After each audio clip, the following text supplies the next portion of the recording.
আমার শ্বশুরের বিল্ডিং থেকে 2টা ফ্ল্যাট পাওয়ার পরে বিপদে পড়েছি। একবার ওপরে যেতে হয়, একবার নিচে আসতে হয়। বাড়ির খালারা বোধহয় কাজের প্রতি একটু অমনোযোগী হয়েছে। হঠাৎই আমি ওপরে এসে দেখি রুমগুলোর এমন খারাপ অবস্থা, অনেক মন খারাপ হলো এবং রাত 2:30টার দিক থেকে শুরু করলাম কাজ করা। তারপর আবার নিচে আসি সবকিছু গোছানোর জন্য। আসলে দেখেছি মানুষকে যতই ভালোবাসে না কেন, তারা আসলে ভালোবাসার মর্ম দিতে বোঝে না, কিন্তু যখন হারিয়ে ফেলে তখন ঠিক বুঝতে পারে যে আমার মতো এত ভালো কেউ বাসবে না। যাই হোক, আমি এমন একটা মানুষ যে আমাকে 2টা মিষ্টি কথা বললে, পটাইলেই কিন্তু আমি একদম দুর্বল হয়ে যাই। দেখতে পাচ্ছেন এখন বাজে রাত 2:19 আর এই সময় আমি এখন ঘর বাড়ি পরিষ্কার করব। হঠাৎই কি যেন কারণে 4তলায় আসছিলাম, এসে দেখি যে একদম রুমগুলোর অবস্থা খারাপ, কেউ কিচ্ছু গোছায় রাখে নাই। খালাদেরকে এত ভালোবাসি, এত কিছু করি তাদের জন্য, তাও তারা আসলে মনোযোগ দিয়ে কাজ করে না। আসলে নিজের জিনিস নিজেকেই যত্ন করে রাখতে হয়। বাই দ্য ওয়ে, এই সুন্দর কাপড় সেটটা আপনারা পেয়ে যাচ্ছেন ফাল্গুন ফেসবুক পেজ থেকে। পেজটা আমার ভিডিওর ডেসক্রিপশনে দেওয়া আছে, অবশ্যই চেক করে নেবেন। খুবই সুন্দর একটা কালার, ব্ল্যাক কালারটা আমার ভীষণ পছন্দ। রাতকে অনেক কষ্ট করে পড়াইছিলাম একটা ছবি তোলার জন্য। বুঝতেই পাচ্ছেন ভোরবেলা এই সময় কি তার ইচ্ছে করে। এদিকে আমি মেয়ে মানুষ বলে কথা, আমার সংসার না গুছিয়ে ঘুম আসবে না। আসলে ছেলেরা সংসার গোছানোর মর্মটা বুঝবে না। অনেকেই বলছিলেন আমাদের অফিসের লোকেশনটা কোথায়, দেখা করতে চান। আসলে অফিস রুম আমরা আমাদের ফ্ল্যাটেই করেছি।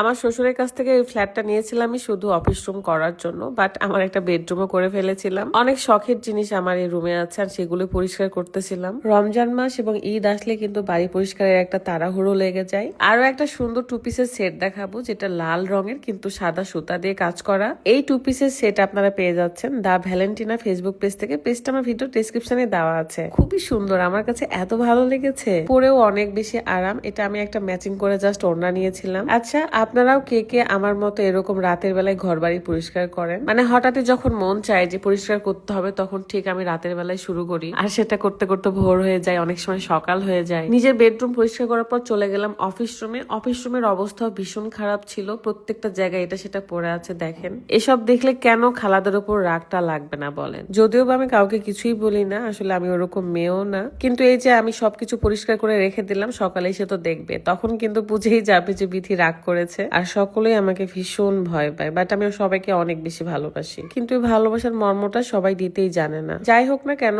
আমার রুমগুলোর আসলে নতুন নতুন পর্দা দরকার। আমি সময় পাচ্ছি না যে পর্দা কিনতে যাব বাজারে, তবে ঈদের আগে সব পর্দা কিনে ঘরগুলো একটু গুছিয়ে রাখবো, কারণ বছরের এই খুশির দিনগুলোতে ঘর বাড়ি পরিষ্কার দেখতে আমার অনেক ভালো লাগে। যেগুলো নতুন নতুন ড্রেস, সেগুলো লাগেজ ভর্তি করে নিচে নিয়ে চলে এসেছি, আমার নতুন আলমারিতে রাখবো। তাই আমি কিন্তু বলেছিলাম যে আমাদের দোতলায় যে নতুন সাজানো ঘর করেছি, সেখানে সব নতুন নতুন জিনিস রাখবো, শুধু আমরা 2জন পুরাতন থাকবো। কাজ তো মোটামুটি শেষ, কিন্তু সেহরির সময়ও শেষ হয়ে যাচ্ছিল, তাই তাড়াহুড়ো করে খেতে চলে আসছি। আমার শাশুড়ি মা এত সুন্দর করে ছোট মাছের তরকারি রান্না করছিল, মানে মন ভরে খেয়েছি। সবকিছুর জন্য আলহামদুলিল্লাহ। সবাই ভালো থাকবেন, আল্লাহ হাফিজ, আসসালামু আলাইকুম।